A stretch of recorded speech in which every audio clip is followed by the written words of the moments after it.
In the quiet suburbs of Pretoria, South Africa, on June 28, 1971, a boy named Elon Musk entered the world. Born to May, a Canadian-born model and dietitian, and Errol, a South African electromechanical engineer, Elon's early years unfolded against the backdrop of a privileged yet fractured family. His parents divorced when he was around 9, and Elon primarily lived with his father afterward, a man he would later describe in harsh terms.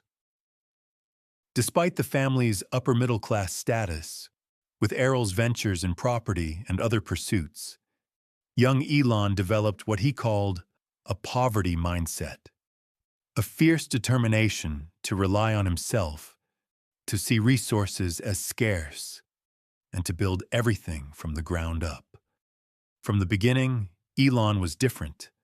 Small for his age, introverted, and endlessly curious, he often lost himself in books. He devoured science fiction classics like Isaac Asimov's Foundation series, J.R.R. Tolkien's The Lord of the Rings, and Douglas Adams' The Hitchhiker's Guide to the Galaxy. These stories of grand futures, interstellar travel, and human potential fueled his imagination. While other children played outside, Elon read, sometimes 2 books a day. When the local library's offerings ran dry, he turned to the Encyclopedia Britannica, reading entire volumes cover to cover. Knowledge, he instinctively understood, was the ultimate currency, one that compounded far faster than money ever could. His obsession with learning extended to computers.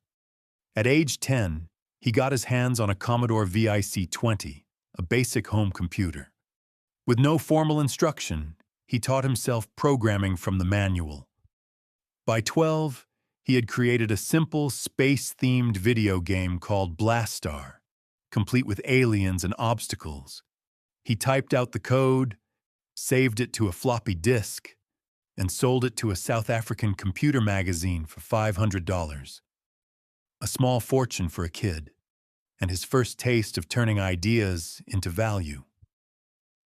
This early success reinforced a powerful belief.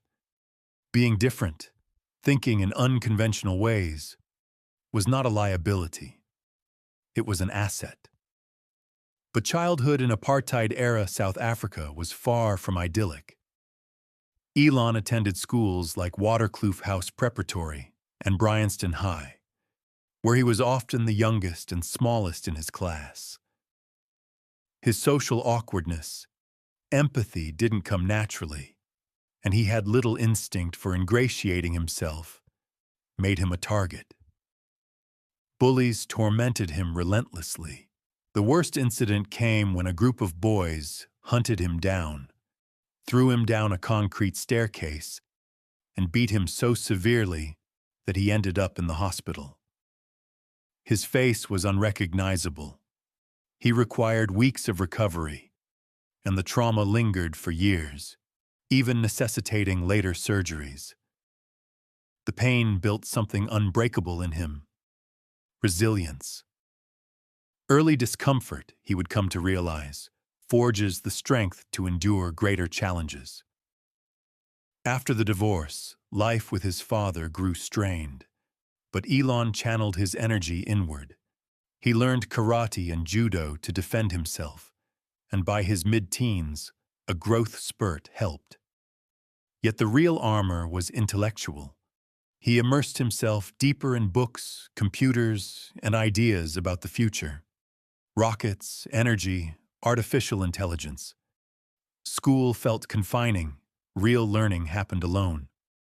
By 1988, at 17, Elon had graduated from Pretoria Boys High School.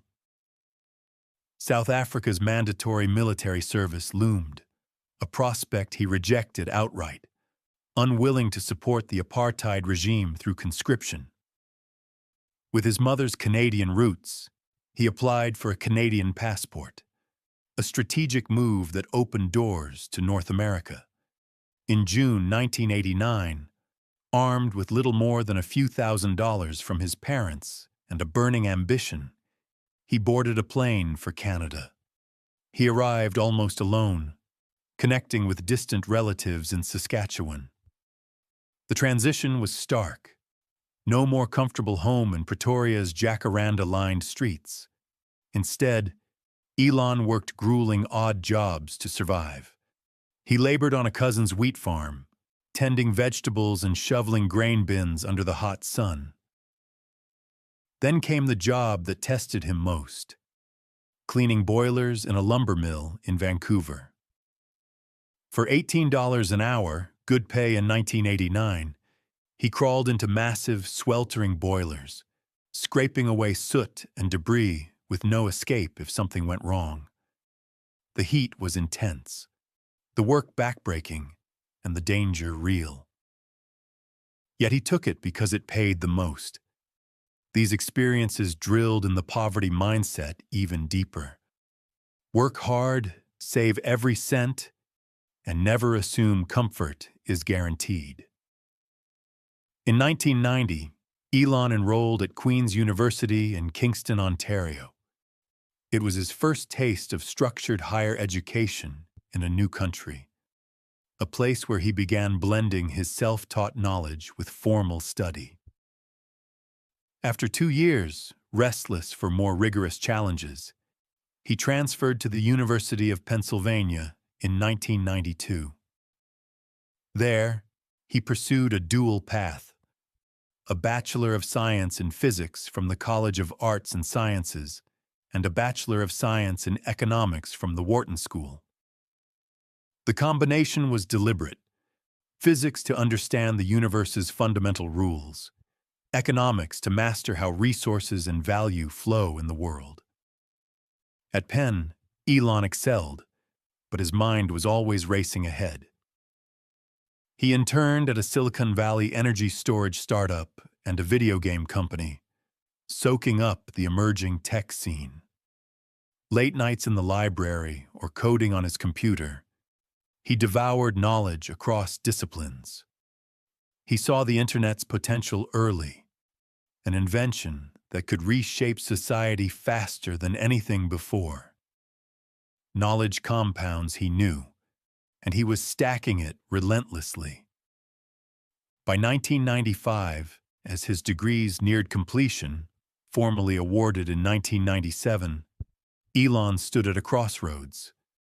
He had been accepted into Stanford's PhD program in materials science, focused on energy physics. But the internet boom was exploding. The World Wide Web was young, and opportunities seemed limitless. He dropped out of Stanford after just 2 days. With his brother Kimball and a friend, he poured everything into his first real company, Zip2, an online city guide software that helped newspapers build digital directories and maps. The early days were brutal.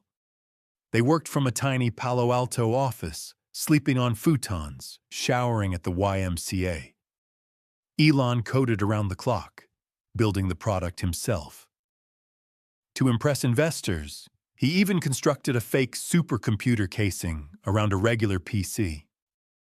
The risk was enormous. No safety net, no guarantees. But Elon thrived on it. Being different, betting on bold ideas, had always been his edge. These years, from a bullied boy in Pretoria to an immigrant hustling in Canada and Pennsylvania, forged the man who would later change industries. Knowledge compounds faster than money.